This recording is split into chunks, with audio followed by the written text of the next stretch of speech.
Pemkab Malang menyetujui anggaran Bina Marga sebesar Rp399 miliar pada tahun ini. Dengan itu, Bupati Malang Muhammad Sanusi berjanji tidak ada lagi jalan rusak di Kabupaten Malang pada tahun 2024 mendatang.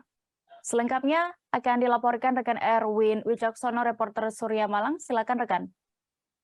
Ya, baik, terima kasih, Dea. Setelah mendapatkan berbagai kritikan, sindiran dari warga Kabupaten Malang yang resah dengan adanya jalanan rusak yang tak kunjung diperbaiki, akhirnya Bupati Malang mengkonfirmasi bahwa jalan-jalan rusak di Kabupaten Malang akan segera diperbaiki segera pada tahun ini.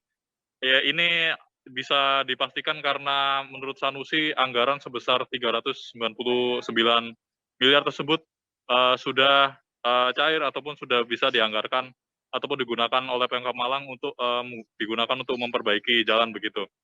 Sanusi menerangkan kendala belum diperbaikinya jalan-jalanan di Kabupaten Malang hingga sampai saat ini adalah karena alasan penanganan COVID-19, sehingga membuat Pemkab Malang harus berfokus dan merefocusing anggarannya untuk kebutuhan menangani wabah penyakit tersebut.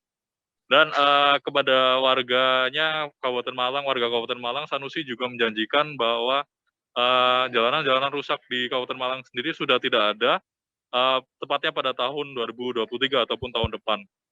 Sanusi menerangkan jika pihaknya akan mengantongi dana sekitar 800 miliar untuk perbaikan jalan pada tahun 2023 tersebut.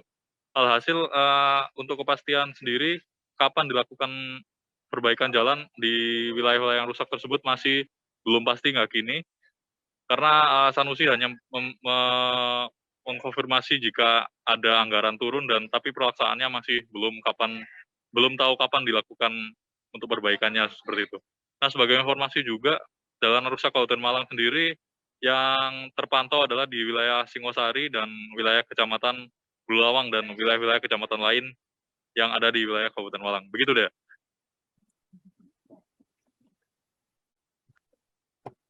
Ya, begitu deh. Baik, terima kasih rekan Erwin untuk laporan Anda dari Jawa Timur. Selamat bertugas kembali. Jangan lupa subscribe, share, komen, dan like ya.